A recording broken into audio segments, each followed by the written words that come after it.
I'm Irish and I'm a sports writer, so I do tell stories, and I do want to tell a story now that I do believe. Again, we're not just telling things, saying things now just to say them. I believe it's the greatest Catholic story in the church today, and some of you I think might agree with me after you understand the magnitude of this story. This book, Priest and Beggar, this came out a few months ago. Ignatius Press published it. After The Priest We Need to Save the Church was released, a married couple came up to me and they said, "Kevin, we read your book. We know who it is. We know who the Priest We Need to Save the Church is. His name is Venerable Aloysius Schwartz." And I had heard of him, but because he's from D.C. and I'm from Maryland, but I didn't know much about him. Like, well, yeah, maybe he is. And so they gave me some reading material, and I read it. And I said, oh my goodness. I had just read the Titans, the Paragons, to prepare for the Priest We Need, all these priest saints. And what I had read in Venerable Aloysius Schwartz, I had never read before. And I said, I want to write this man's biography. And I called up Father Joseph Fessio at Ignatius and said, yeah, I just read what you sent. Yeah, write this man's biography. So it came out, and it's getting out there, and I think it's because he's the skin on the bones of the Priest We Need to Save the Church. He is, in a very practical way, somebody that all of you should know. He's an American superhero. He will be, the Holy Spirit determines these things, but he will be an American canonized saint, because what he did for the orphan and the humiliated has never been done in the history of the world. It has not been done. And you must know this man. He was around when Michael Jordan was only midway through his career. Died in 92. And I'm going to tell a story now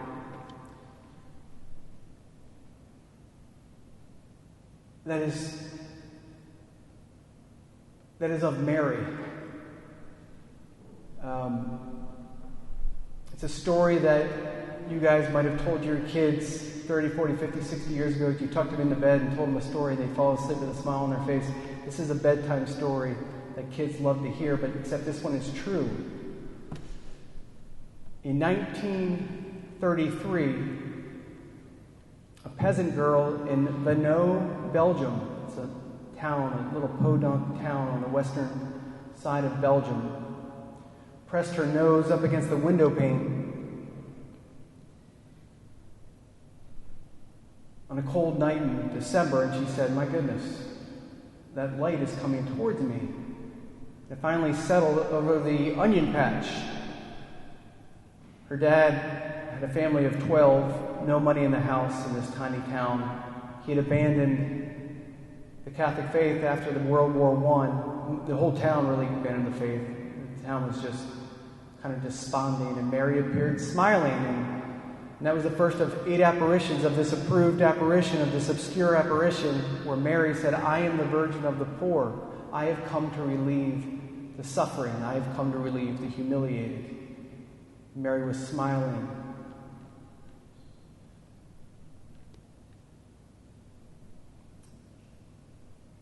On that same night, 3,200 miles away on the wrong side of the tracks in Washington, D.C., little Aloysius Schwartz, little Al, was 3 years old.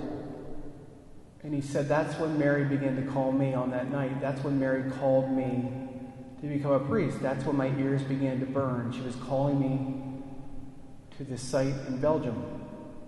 How does a boy who grows up dirt poor in the teeth of the Great Depression, Adolf Hitler's on the rise, dust storms killing, just crushing Midwestern farmers, 15 million Americans lost their jobs, stock market crash, no money, people being thrown out in the streets. Little Al's own dad only had a 4th grade education trying to feed his family. And Al felt a call as a 3-year-old. And that's where the story begins. But sometimes I think it's best to tell the story at the end and the beginning. When Ignatius said, "Yeah, write this biography," I was like, man, I'm on the hook now. I got to write this guy's book. And he was a busy priest. He was always busy as a missionary. How am I going to get source material on him? So I was told, you got to go to Mexico, to the boys' towns and girls' towns. There are still sisters, still nuns there that took care of him during his dying days when he died in 92. Go to them. So this is right in the middle of COVID. So somehow I kind of got on a plane and put 19 masks on my face and went down to Mexico and didn't get any shots, but I did everything else.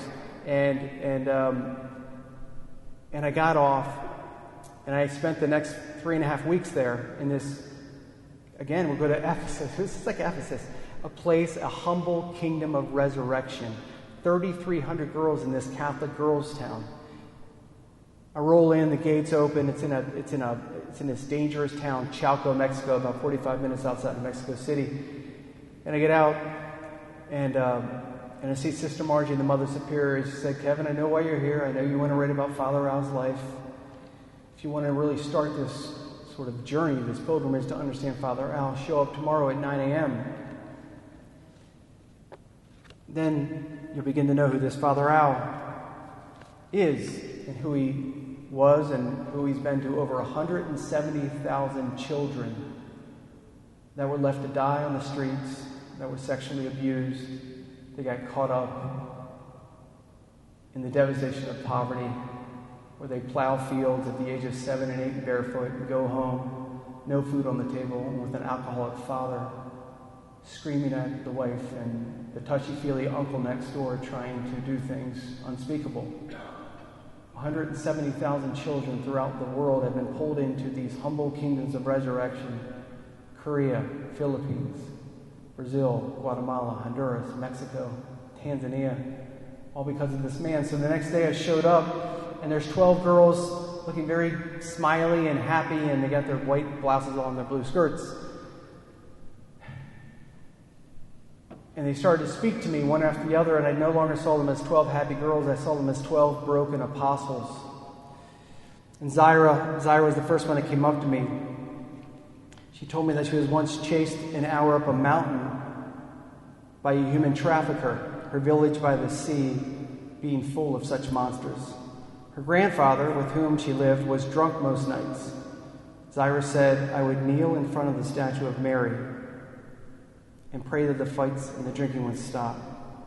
And then the next girl, Antonina, has been an orphan since her father was shot dead in the street. Her mom, she believes, was burned to death. These stories, and there are thousands, are why the Sisters of Mary welcome the children each morning as a mother does sons returning from war.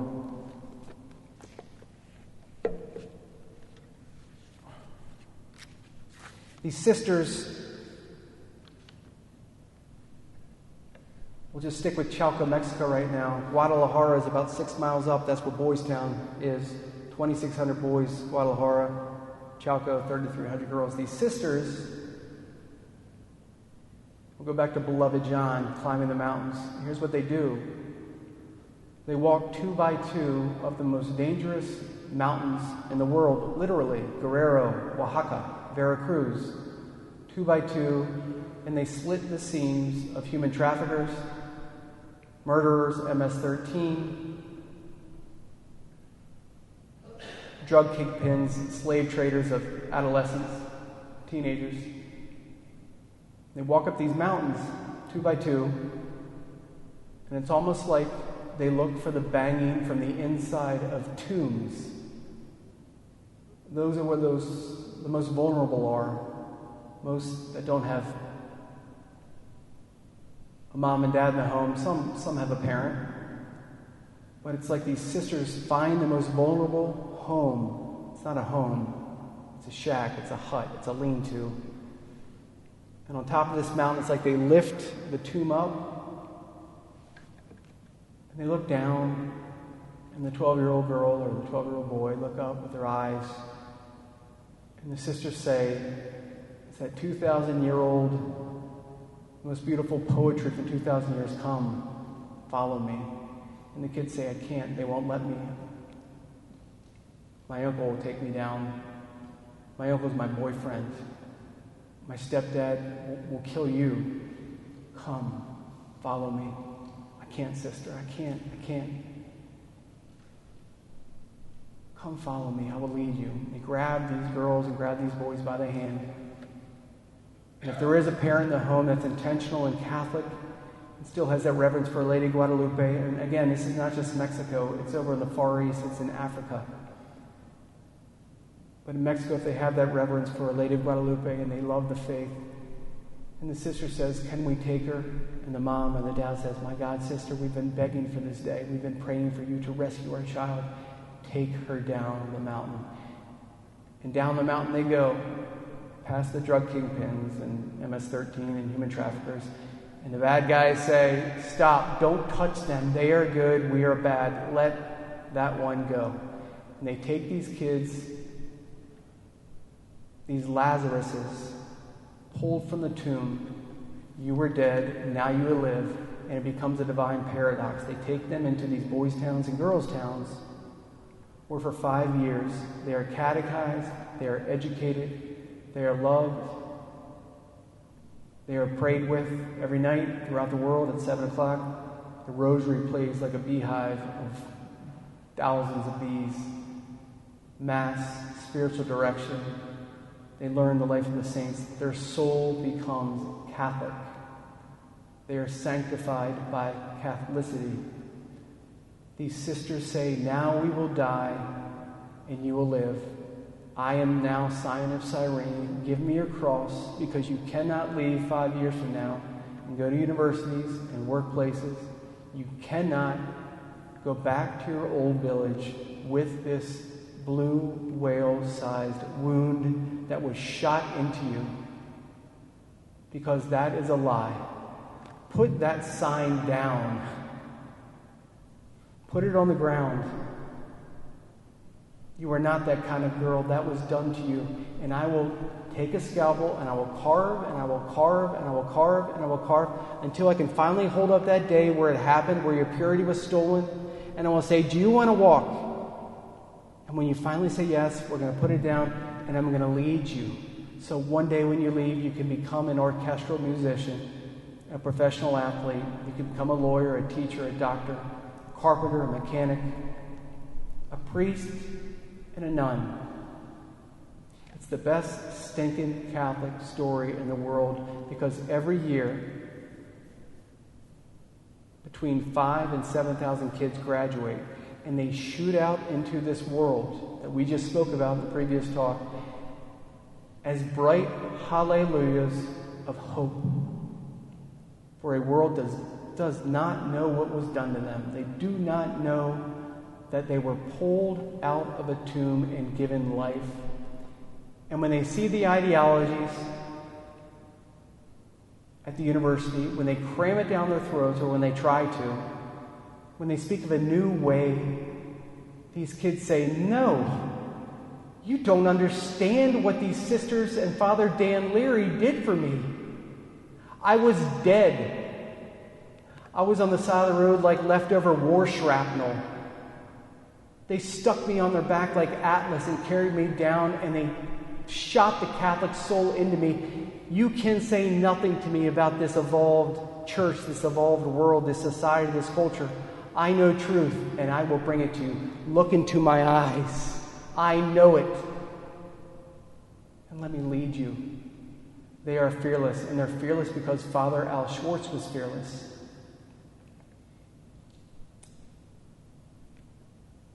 Got about 10 minutes, so I'll make this quick. When Father Al was 11 years old, he had an uncle in Minnesota who knew his brother was poor and had a lousy job selling knockoff furniture to nobody that wanted to buy it. So he sent down the leftover comic books from his 5 and 10 in Minnesota, and Father Al chucked the Superman, the Spider-Man, the Lone Ranger. He didn't care about those. He was drawn to one comic book. It's called the Boy Commandos. The Boy Commandos were 4 orphan boys from around the world who would go into Hitlerville and Naziville, and they'd take on the bad guys that no one else would take on. And he'd say, I wonder if a priest can do that. I wonder if a priest can love that way, can heal that way, can save that way. And that's when it all started. And at the Maryknollers, he said, yeah, they want to do good things, but I cannot stay with them because they're too comfortable in formation. This was formation in seminary. They go to Korea and Japan. They go to the Philippines. They go to Africa. And they live with the poor, and they serve the poor, and they help the poor, which is wonderful. They've given their life to the poor. But come sundown, they leave the poor and go back to the rectories or homes, and there's 3 squares, and there's air conditioning. Some have TVs and radios. Some have couches, nice couches. They have comfort there.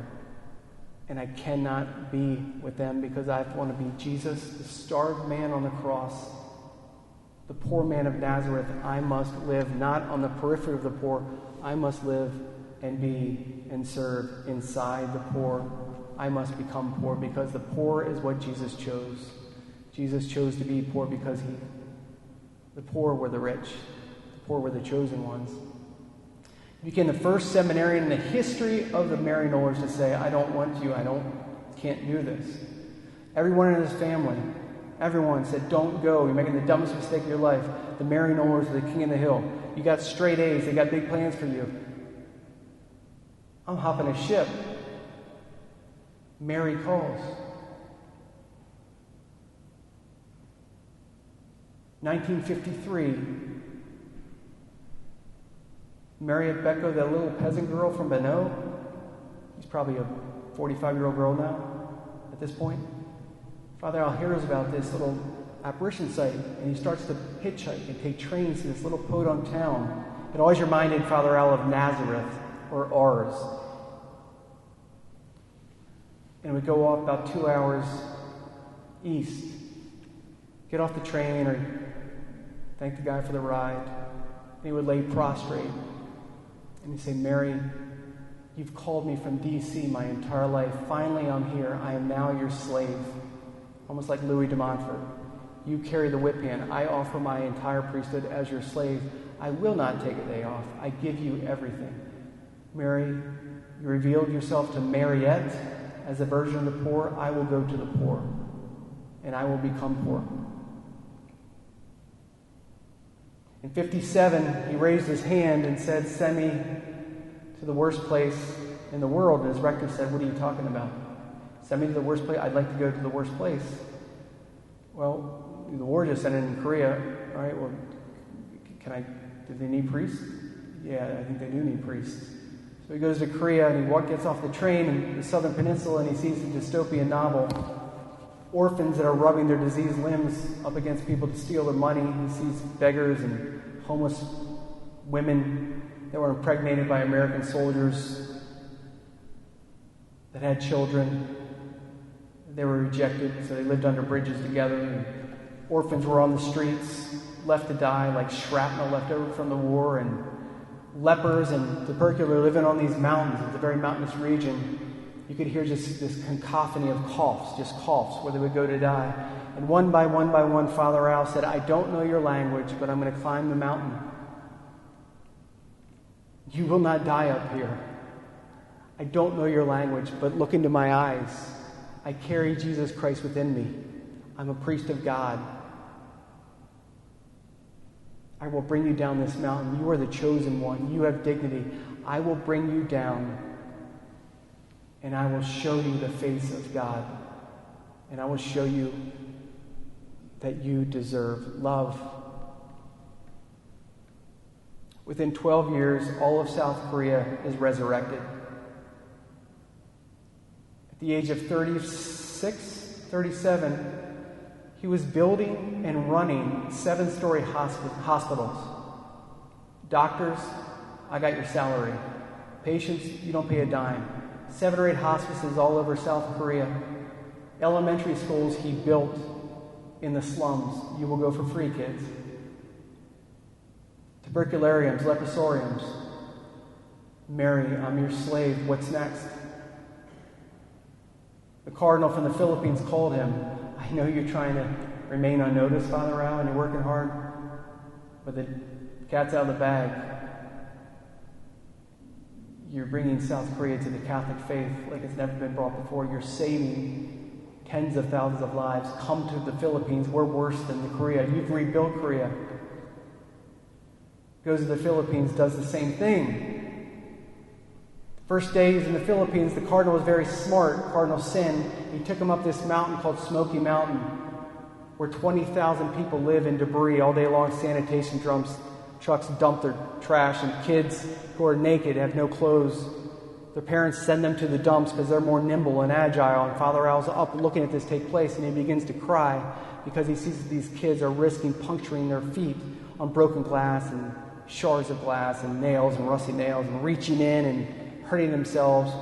And he said, those fingers will play violins, those feet will kick soccer balls, those brains not really used will become the future educators. They've never flushed the toilet. They have never slept in a bed. They have never turned a page. I will bring them down, and they will become the future of the Philippines. Today, there's 14,000 children in the Philippines at boys' towns and girls' towns, where the Catholic soul is built into them by the order of sisters that he founded. By the way, Father Al, very practical. He knew that these kids needed to be mothered back to health. So he formed an order of sisters, the Sisters of Mary, of course, right? Mary. And these mothers take these children and bring them life. So, with that said, I don't want to tell you too much about the book. I do strongly believe this. Bishop Schlert was very kind with his words on the priest we need to save the church. It's good to hear, Bishop, Your Excellency. It really is. This book is about an American superhero. Ignatius is going to make his life into a documentary. And the last thing I'll say before Mike steals the microphone, because I'm talking too long again, I'm Irish. But they want to make his life into like a movie, because everywhere he went, and this is why it's important for us men in this cathedral today, everywhere he went to save the poor, he was attacked. And I'm not going to tell you how, but he was attacked. But he walked through like butter. He walked through their midst because Mary said, Al, you keep going. And the world changed.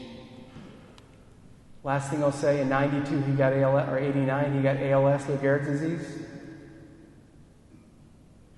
Mary, I can't talk. Mary's not much less than a tank. My voice doesn't work really anymore. I don't breathe that well, but Mary, it's time to work harder. What do you want? Al, I'm losing my Juan Diegos.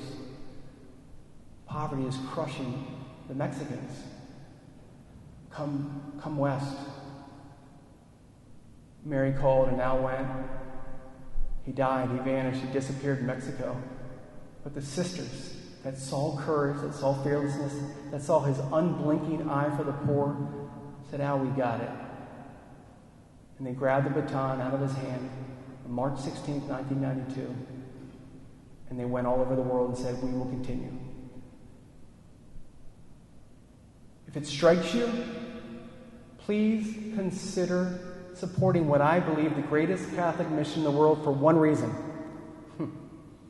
The most important thing I think I'll say today, I didn't know anything about it. I changed my tithe because of what happened when I went down there. They're at the top of my tithe now because of one reason. These children are going out into this world as fully catechized, intentional Catholics in universities, in workplaces, back into their old villages, and they say, I will show you Christ. I will show you gospel. I will show you what resurrection looks like. They are the greatest, in my opinion, Catholic missionaries in the world today. These 18, 19-year-old kids who are on fire because, like Lazarus, they were picked up and said, you go. And that's what they do. So with that, if you have any inclination to help these sisters with 20,000 kids today all over the world. 20,000 kids. 20,000 kids, a lot of feed, a lot of mouths to feed, a lot of tennis shoes to put on, a lot of teachers to hire to teach them. Please think about making part of your tithe to the Sisters of Mary, worldvillages.org, because in a very practical way, I go all the way back, in a very practical way, these children are saving the Catholic Church. Thank you very much.